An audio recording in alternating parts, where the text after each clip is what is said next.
28th of February 2026 will be remembered as one of the most explosive and consequential chapters in Middle Eastern history.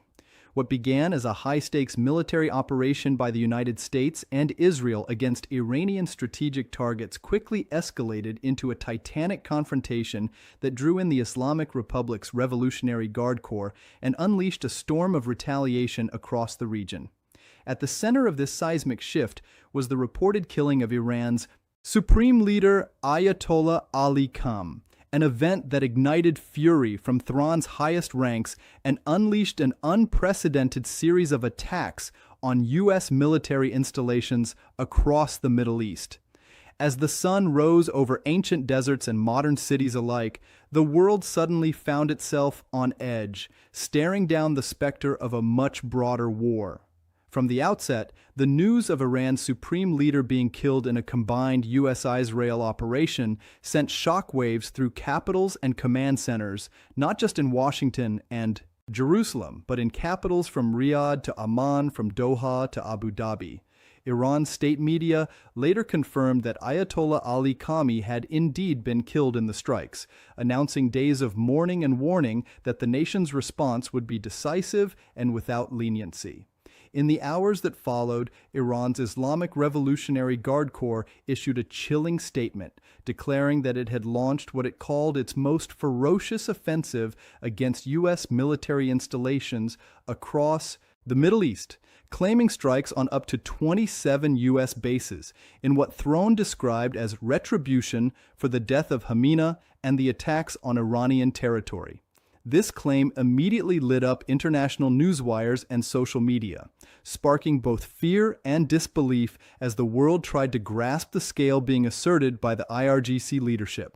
Before we go further into how these dramatic events unfolded and examine the confirmed retaliation strikes alongside the broader regional escalation, make sure you hit that like button and subscribe to the channel. These are the moments that rewrite global alliances and redraw the borders of war and peace. And you won't want to miss any updates as this crisis continues to unfold in real time. Iran's response did not come in whispers or measured diplomatic language.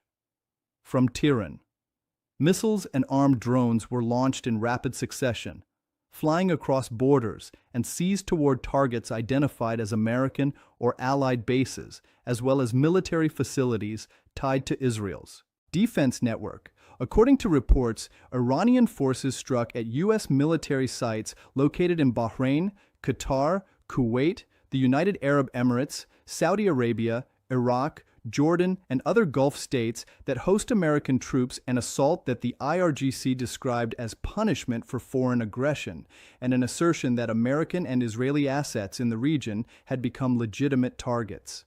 Among the most dramatic of these confirmed strikes was the attack on the United States Navy's 5th Fleet headquarters in Bahrain.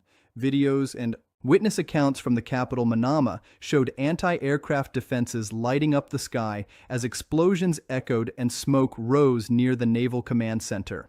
The 5th Fleet, responsible for overseeing U.S. naval operations across the Persian Gulf, the Red Sea, and beyond, instantly became a symbol of how far the conflict had spread from Iranian soil to the heart of the U.S. regional military footprint. Not far behind, a series of missile and drone strikes were reported at Al Udeid Air Base in Qatar, one of America's most significant air hubs in the Middle East. This sprawling facility hosting U.S. Air Force units and strategic aircraft was thrust into danger as air defenses engaged incoming threats aimed at disrupting coalition operations and sending a message of retribution. In Kuwait, the Ali Al Salm Air Base faced its own barrage with radar systems tracking Iranian missiles before they triggered defensive intercepts.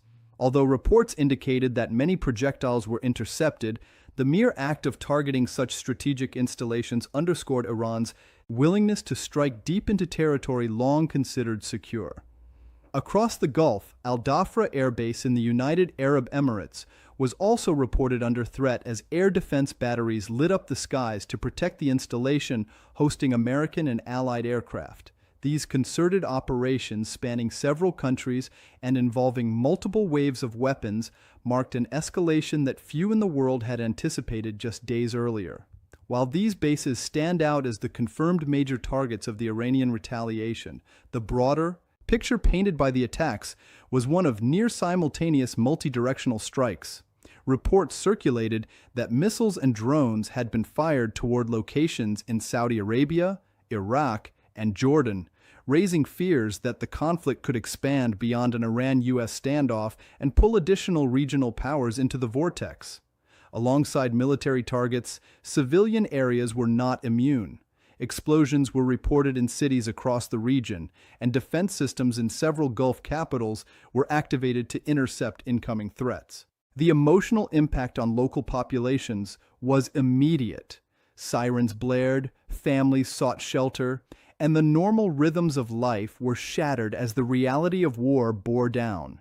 For Iranians back home, the news of their supreme leader's death mingled with the surge of retaliation like a double wave of shock and resolve.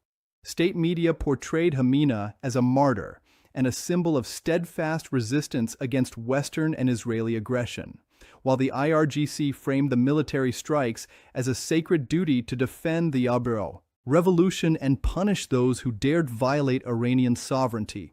Yet even in the midst of fierce rhetoric and massive explosions, not all claims could immediately be verified. The IRGC's assertion of attacks on 27 U.S. bases represented the group's portrayal of the scale of its offensive, but independent analysis and reporting have confirmed only several key bases as targeted. Still, the psychological impact of that claim alone was enough to send shockwaves through world capitals and strategic markets alike. In Washington, alarm bells rang as intelligence and military officials scrambled to assess the evolving circumstances. President Donald Trump and his national security team, already under intense pressure following their decision to strike Iran, found themselves confronting a broadening confrontation that threatened to engulf not just parts of the Middle East, but the global geopolitical order. Emergency briefings, satellite feeds, and rapid situation reports poured into the Situation Room as analysts tracked missile flights, base defenses, and diplomatic cables as if each minute could alter the course of history across the Atlantic and around the world. The response was mixed and tense. Some leaders backed the U.S. action against Iran's regime, citing long-standing concerns over Tehran's missile and nuclear ambitions, while others warned that the conflict had already spiraled into something far darker than anticipated.